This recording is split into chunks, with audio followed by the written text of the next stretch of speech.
Hi and welcome back. For those of you who don't know me yet, let me introduce myself. My name is Ruch and I'm an artist. On my channel, you'll find me painting with any medium and on any medium. However, I mostly paint with watercolors.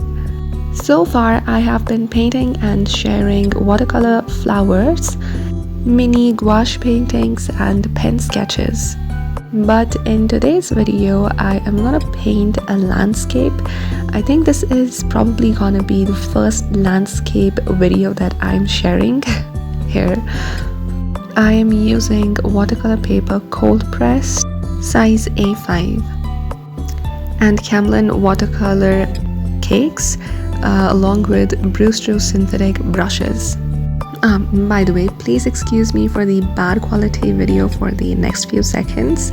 It was the unexpected power cut, as is very common here in Kashmir. So I'm already done painting this guy and I can say that it looks nice. So the electricity is back again and we are now gonna paint the mountain. So the first color that I am taking is the yellowish brown. I have taken chrome yellow and mixed it with a bit of burnt umber to make this shade and paint it. And it's so easy to make this mountain. You're going to paint at some places and you're not going to paint at the other places. The white patches are going to show that, that glare on the mountains in the bright sunlight, and there is going to be some blue here and there to give it that effect. The only thing to take care while painting such a mountain in watercolor is that you have to know where the light is coming from, where the shadows are, and that's it, you're done.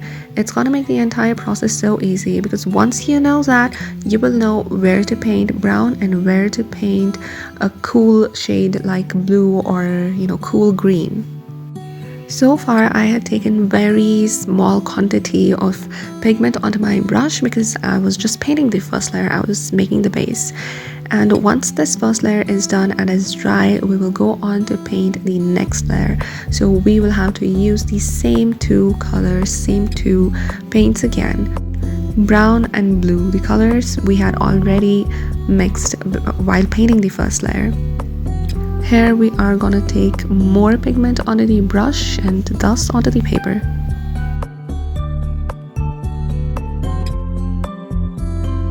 I'm randomly painting blue where it's needed and then blurring out the edges with a clean brush loaded with water. You can already see the mountain taking its shape.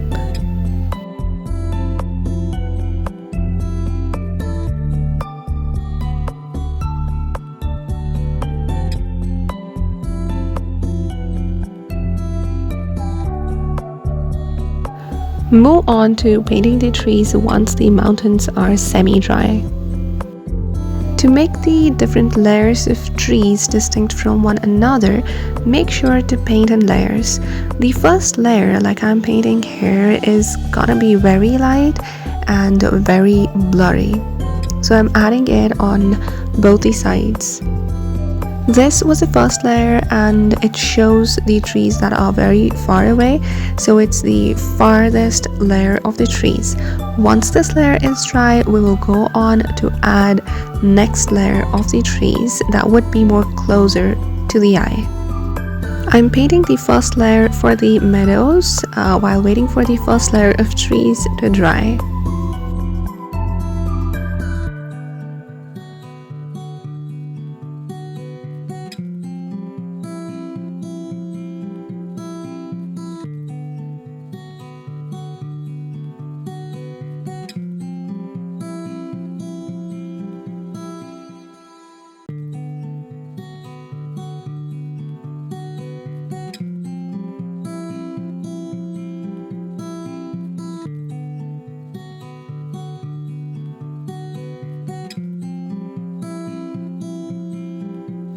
I'm painting the second layer for the trees in the exact same manner like I did for the first layer. this is going to be quite blurry, but with more pigment as compared to the first layer.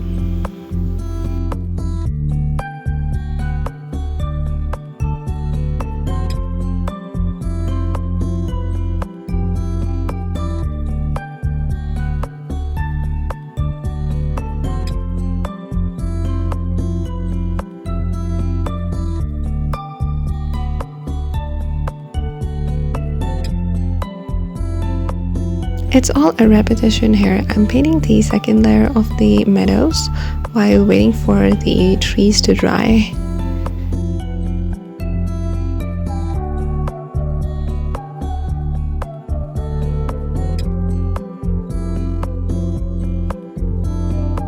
Now load your brush with enough pigment to paint the third and last layer of the trees. Make proper distinguishable pine trees. Just paint them nice and slow. If you struggle with painting pine trees in watercolors, you can visit my YouTube channel. I have a video already up there wherein you can see me painting pine trees in 4 different ways. You can adopt any of the 4 ways to complete the painting.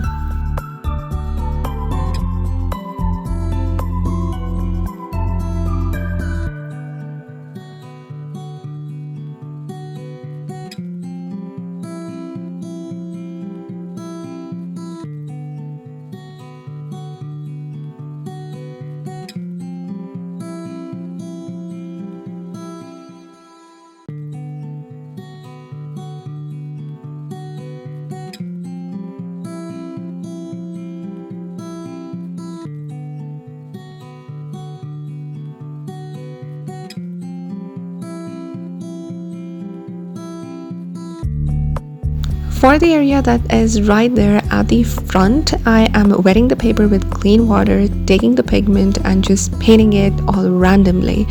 Next, I am going to do a wet on wet technique. First, I am gonna cover the rest of the painting with something. Here I'm covering it with my sketchbook.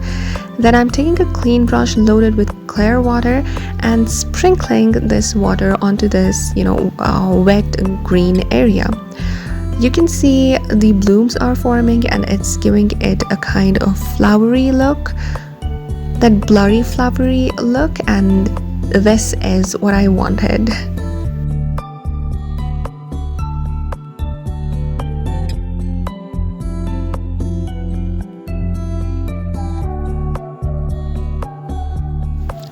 My landscape is almost done. I'm just adding the last few details, some long grasses, some more trees, and that's it. It's done. Hope you enjoyed watching the video. Do like, share, and subscribe, and stay tuned for more. Bye!